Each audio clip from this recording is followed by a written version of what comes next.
Hello everyone, कैसे आप सब। मैं आर.के. पांडे। आज मैं अपने यूट्यूब चैनल पे टॉपिक है मैथ का, जिसका नाम है प्रॉफिट एंड लॉस। और प्रॉफिट एंड लॉस से रिलेटेड कुछ मेन टॉपिक है, मुख्य बिंदु है, हम इस पर बात करेंगे और इसको समझेंगे और इससे रिलेटेड आगे क्वेश्चन भी करेंगे हम। आइए हमारे साथ। इस पे कुछ सामान्य नियम है, देखिए ध्यान से। यहाँ पे कुछ सामान्य नियम है और इससे रिलेटेड हम कुछ बात करेंगे। हमारा जो पहला मार्क है ये क्रैमुल से है। यानी क्रैमुल कहने का मतलब क्या होता है कि जैसे मैंने कोई सामान खरीदा और खरीदने के लिए जो कीमत मैंने दिया वो हमारा क्रैमुल कहलाएगा।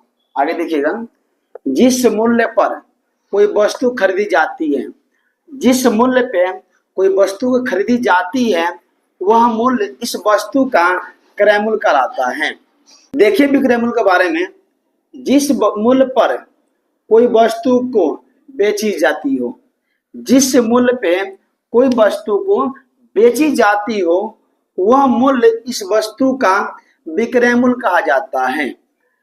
मैंने 10 रुपए देकर इस वस्तु को खरीदा, यानी मार्कर को खरीदा, तो जिस वस्तु पर मैंने पैसा दिया और इसे खरीदा ये हमारे लिए क्रय मूल्य हुआ। लेकिन इस मार्कर को दुकानदार ने बेचा और इस वस्तु को बेचने के लिए मुझसे 10 रुपए लिया, तो दुकानदार के तरफ से देखी जाए तो ये मार्कर विक्रय मूल्य कहलाएगा, कि दुकानदार ने इस वस्तु का 10 रुपए कीमत लिया और इसे बेचा। आगे देखिए ध्यान से, लाभ। लाभ किसे कहते हैं? मान लीजिए मैं 10 रुपए का मार्कर खरीदा और इस मार्कर को मैंने 20 रुपए में बेचा, यानी बेचने वाले को विक्रय मूल्य और खरीदने वाले को क्रय मूल्य, यानी विक्रय मूल्य माइनस क्रय मूल्य करेंगे तो हमारा जो निकलेगा वो लाभ हो जाएगा। हानि देखिए ध्यान से, हानि का क्या होता है?